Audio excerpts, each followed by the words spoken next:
Bismillahirrahmanirrahim. Assalamualaikum warahmatullahi wabarakatuh.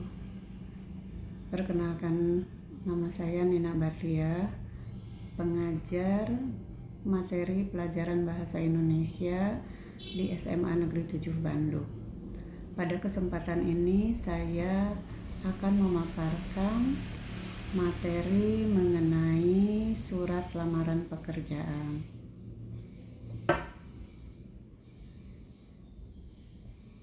Topik yang dibahas pada materi surat lamaran pekerjaan yaitu pengertian, jenis-jenis, sistematika, kebahasaan, tip membuat surat lamaran pekerjaan.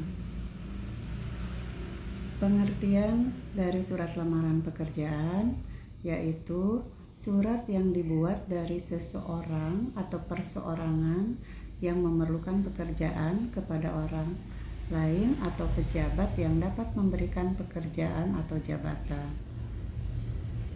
Jenis-jenis surat lamaran pekerjaan.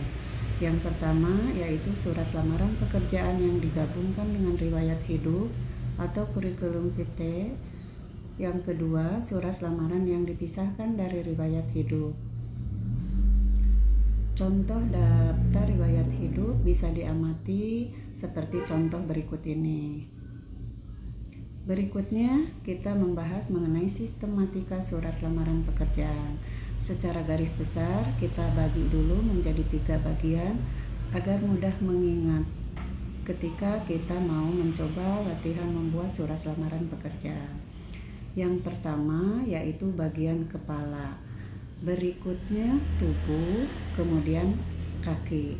Kalau kita yang pertama memberikan nama pembuka, yang keduanya isi, yang ketiganya penutup.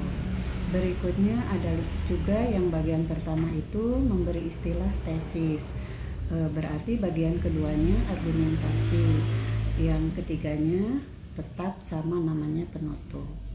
Di bagian kepala atau pembuka atau tesis itu ada beberapa unsur, yaitu unsur yang pertama tempat dan penanggalan surat. Berikutnya perihal. Perihal itu yaitu yang menunjukkan maksud surat. Contohnya misalnya kita mau membuat surat lamaran pekerjaan, berarti perihalnya surat lamaran pekerjaan. Kemudian yang ketiga, lampiran. Lampiran ini yaitu ada berapa lampiran dari data pendukung yang dilampirkan selain surat lamaran pekerjaan tersebut. Kemudian yang keempat, unsur alamat surat. Berikutnya salam pembuka. Nah, itu jadi ada 5 unsur dalam bagian kepala surat. Berikutnya bagian tubuh dari surat lamaran pekerjaan itu ada 5 unsur juga. Yang pertama alinea pembuka, kedua tujuan, maksudnya pekerjaan yang diminta atau yang dilamar oleh kita. Kemudian unsur yang ketiga jangan lupa juga memberikan identitas kita. Berikutnya data pendukung.